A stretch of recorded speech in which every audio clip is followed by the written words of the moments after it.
అందరికీ నమస్కారం. నేను లయా కాళం శెట్టి.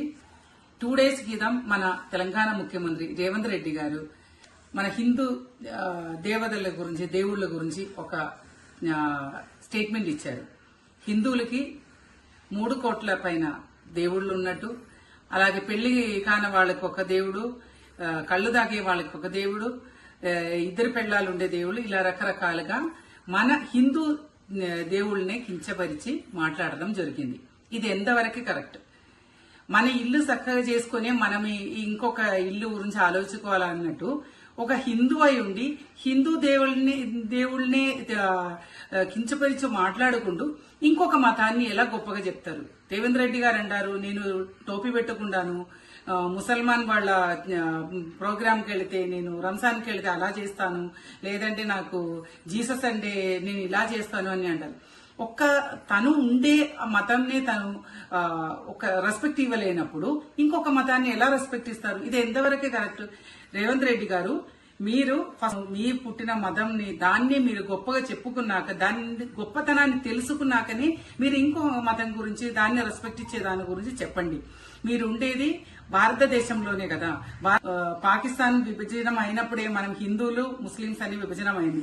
కానీ మన హిందువులు ఎంత గొప్ప వ్యక్తులు అంటే, మన భారతీయులు ఎంత గొప్ప వ్యక్తులు అంటే, మనం అందరం ఇంకొక దేశానికో లేదంటే ఇంకొక మతానికో మనము రెస్పెక్ట్ ఇచ్చేవాళ్ళం. అందుకనే సెక్యులర్ అయింది ఇండియా. మీరు కూడా ఇంత ముందే, ఎలక్షన్ ముందే మీరు అన్ని దేవుళ్లకు మొక్కుకోలేదా? ఇదన్నీ మేము ప్రజలుగా మేము చూసాము.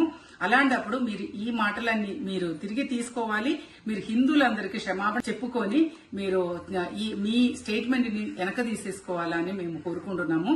అలాగే నిన్న మీ స్టేట్మెంట్ వెనక తీసుకోవాలని చెప్పేసి మేము ధర్నా చేస్తే మహిళలకి చాలా, ఎస్పెషలీ మా మహిళా మోర్చా స్టేట్ ప్రెసిడెంట్ శిల్పారెడ్డి గారికి కాళ్ళకి నెయిల్స్ వచ్చి బ్లడ్ వచ్చినంత ఇంజురీ జరిగింది. అలాంటప్పుడు మీరు ఇలాంటిదన్నీ మహిళలకి మీరు రెస్పెక్ట్ ఇవ్వనప్పుడు, మహిళలకి రెస్పెక్ట్ ఇవ్వరు, మీరు పుట్టిన మతానికి రెస్పెక్ట్ ఇవ్వనప్పుడు మీరు ఒక రాష్ట్రానికి ముఖ్యమంత్రిగా ఉండడానికి మీరు ఎలా అర్హులవుతారు? ఇది మా క్వశ్చన్.